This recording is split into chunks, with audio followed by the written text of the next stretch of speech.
Antigonus II Gonatas was a powerful ruler who solidified the position of the Antigonid dynasty in Macedon after a long period defined by anarchy and chaos, and acquired fame for his victory over the Gauls who had invaded the Balkans. Birth and family. Antigonus Gonatas was born around 319 BC, probably in Gonoi in Thessaly, unless Gonatas is derived from an iron plate protecting the knee. He was related to the most powerful of the Diadochi. Antigonus's father was Demetrius Poliorcetes, who was the son of Antigonus I Monophthalmus, who then controlled much of Asia. His mother was Phila, the daughter of Antipater. The latter controlled Macedonia and the rest of Greece and was recognized as regent of the empire, which in theory remained united. In this year, however, Antipater died, leading to further struggles for territory and dominance. The careers of Antigonus's grandfather and father showed great swings in fortune. After coming closer than anyone to reuniting the empire of Alexander, Antigonus Monophthalmus was defeated and killed in the Great Battle of Ipsus in 301 BC, and the territory he formerly controlled was divided among his enemies: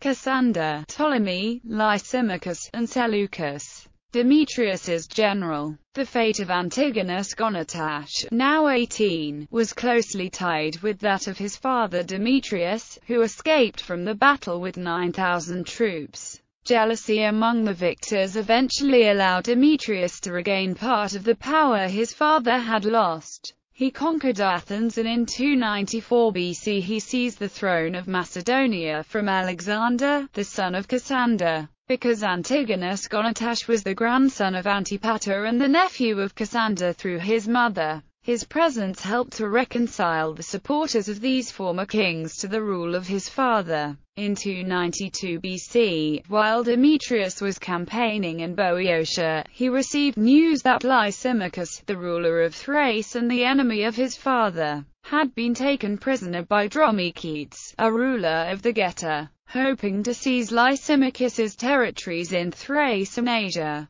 Demetrius delegated command of his forces in Boeotia to Antigonus and immediately marched north. While he was away, the Boeotians rose in rebellion, but were defeated by Antigonus, who bottled them up in Thebes. After the failure of his expedition to Thrace, Demetrius rejoined his son at the siege of Thebes. As the Thebans defended their city stubbornly, Demetrius often forced his men to attack the city at great cost, even though there was little hope of capturing it. It is said that, distressed by the heavy losses, Antigonus asked his father, "Why, father, do we allow these lives to be thrown away so unnecessarily?" Demetrius appears to have showed his contempt for the lives of his soldiers by replying, "We don't have to find rations for the dead," but he also showed a similar disregard for his own life and was badly wounded at the siege by a bolt through the neck. In 291 BC, Demetrius finally took the city after using siege engines to demolish its walls. But control of Macedonia and most of Greece was merely a stepping stone to his plans for further conquest. He aimed at nothing less than the revival of Alexander's empire and started making preparations on a grand scale, ordering the construction of a fleet of 500 ships, many of them of unprecedented size. Such preparations, in the obvious intent behind them, naturally alarmed the other kings, Seleucus, Ptolemy, Lysimachus, and Pyrrhus, who immediately formed an alliance. In the spring of 288 BC, Ptolemy's fleet appeared off Greece, inciting the cities to revolt. At the same time, Lysimachus attacked Macedonia from the east while Pyrrhus did so from the west. Demetrius left Antigonus in control of Greece, while he hurried to Macedonia. By now the Macedonians had come to resent the extravagance and arrogance of Demetrius, and were not prepared to fight a difficult campaign for him. In 287 BC, Pyrrhus took the Macedonian city of Erwa, and Demetrius's army promptly deserted and went over to the enemy, who was much admired by the Macedonians for his bravery. At this change of fortune, Phila, the mother of Antigonus, killed herself with poison. Meanwhile, in Greece, Athens revolted.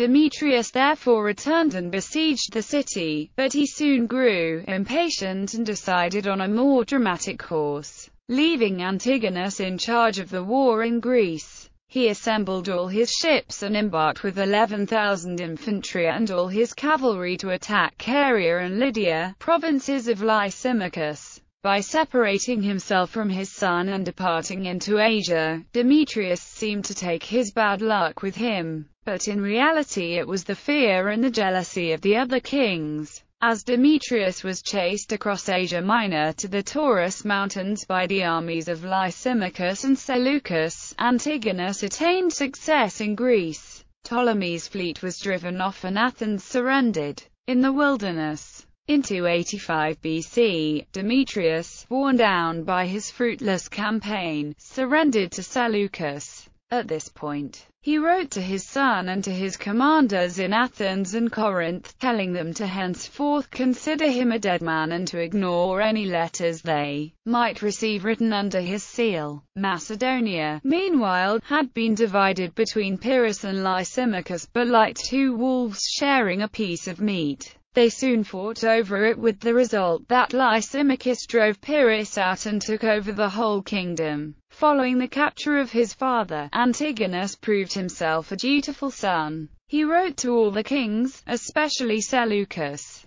offering to surrender all the territory he controlled and proposing himself as a hostage for his father's release, but to no avail. In 283 BC, at the age of 55, Demetrius died in captivity in Syria. When Antigonus heard that his father's remains were being brought to him, he put to sea with his entire fleet, met Seleucus's ships near the Cyclades, and took the relics to Corinth with great ceremony. After this, the remains were interred at the town of Demetrius that his father had founded in Thessaly. In 282 BC, Seleucus declared war on Lysimachus and the next year defeated and killed him at the Battle of Corupedium in Lydia. He then crossed to Europe to claim Thrace and Macedonia, but Ptolemy Keraunos, the son of Ptolemy, murdered him and seized the Macedonian throne. Antigonus decided the time was ripe to take back his father's kingdom, but when he marched north, Ptolemy Keraunos defeated his army. Ptolemy's success, however, was short-lived. In the winter of 279 BC, a great horde of Gauls under their leader Brennus descended on Macedonia from the northern forests, crushed Ptolemy's army and killed him in battle, starting 2 years of complete anarchy in the kingdom. After plundering Macedonia, the Gauls invaded further regions of Greece, moving southwards. Antigonus cooperated in the defense of Greece against the barbarians, but the Aetolians took the lead in defeating the Gauls. In 278 BC, a Greek army with a large Aetolian contingent checked the Gauls at Thermopylae and Delphi, inflicting heavy casualties and forcing them to retreat. The next year, Antigonus sailed to the Hellespont, landing near Lysimachia at the neck of the Thracian Chersonese.